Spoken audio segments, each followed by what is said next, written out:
Have you ever known anything quite like this? I have never known anything like this. I mean, Majesty magazine, which I edit, has been going for nearly 40 years, and we have never, ever had a story like this. In fact, I don't recall anything quite like this within living memory.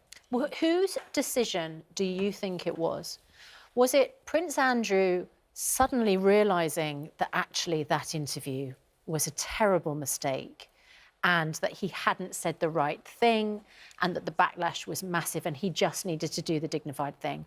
Or did he literally get sacked by other members of the royal family, including the Queen? No, I think it was a joint decision. Remember that Prince Andrew is the Queen's favourite son.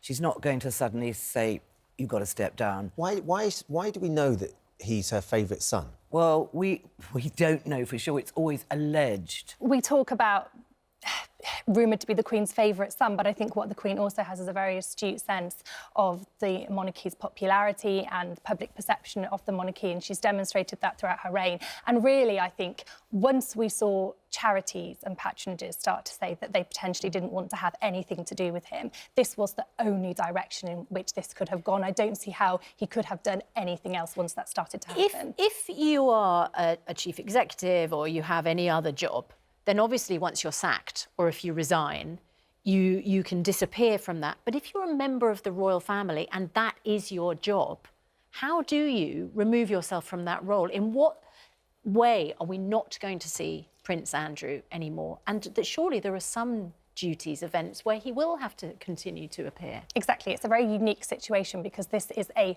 family as well. We don't really know yet, do we? I mean, it's conjecture. This is only day 2. Sure. So we don't quite know what he'll do. I think his office will definitely move out of Buckingham Palace. So you've got to think about all his staff. He's got a big staff.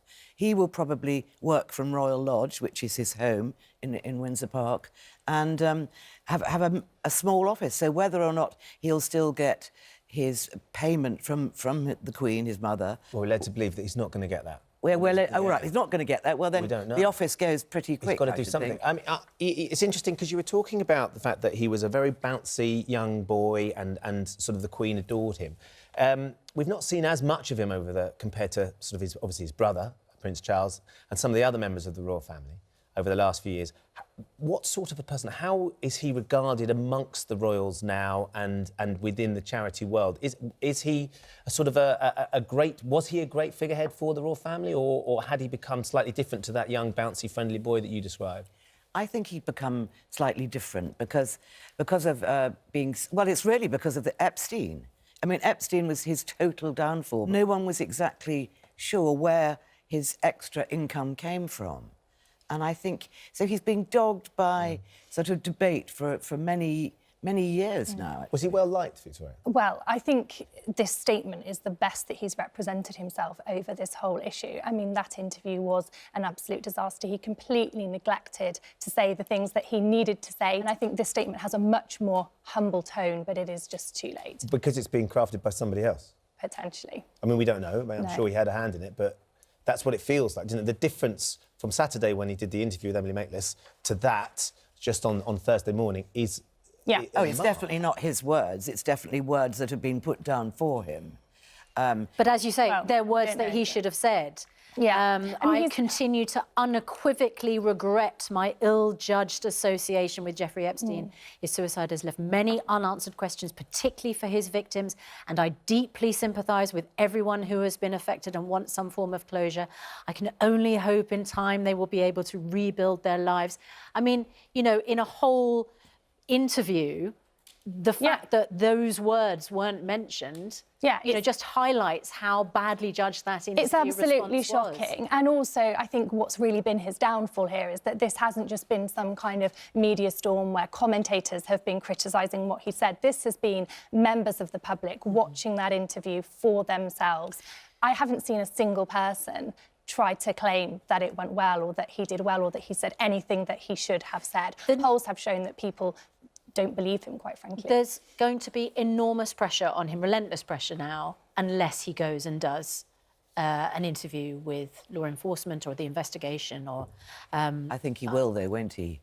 I'm sure. He said Well, he said it will. will if required, though. I mean, that seemed like a caveat, didn't Well, it? in the Rather than he's not. interview, he was a lot more talking about sort of legal advice and saying And if he push will. came to shove, he yeah, would, yeah. This statement makes it a lot more unequivocal, saying that he absolutely will do that. And I think he has absolutely no choice now. If they come and ask, he has to go and do also, that. the lawyer for the girls is saying that she wants, you know, she feels he's got to come and talk, and not just him, but or his whole team, so that they can get timings and exactly where he was. One thing I don't understand, and I don't know if you've thought about this, is why haven't his police protection officers issued, or why haven't the Metropolitan Police issued a statement, because they must know exactly where he was, and nobody asked that question. Because he would be with police protection at all times, presumably. Exactly. And they, we assume, would have detailed logs. Yeah. Because they would have to, wouldn't they? Well, in that's their what we job? would assume, yes. They do, yes, they do. I mean, they might not say exactly where.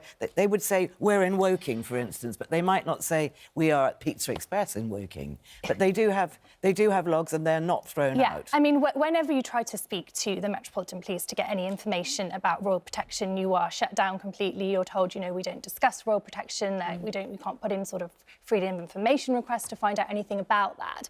But if it becomes a would have legal to be- situation, if he's gone into court, that's when it's going to come out, isn't it? Exactly, and that's potentially what could happen. And or he and the royal family could authorise for it to be released, potentially. But Ingrid, the Queen has had some pretty dreadful moments to deal with during her reign. As I keep going on about, this is her favourite son, and she wants to protect him. And it's very upsetting for any mother. But to have this happen to your son, and he's 60 in February. Yeah.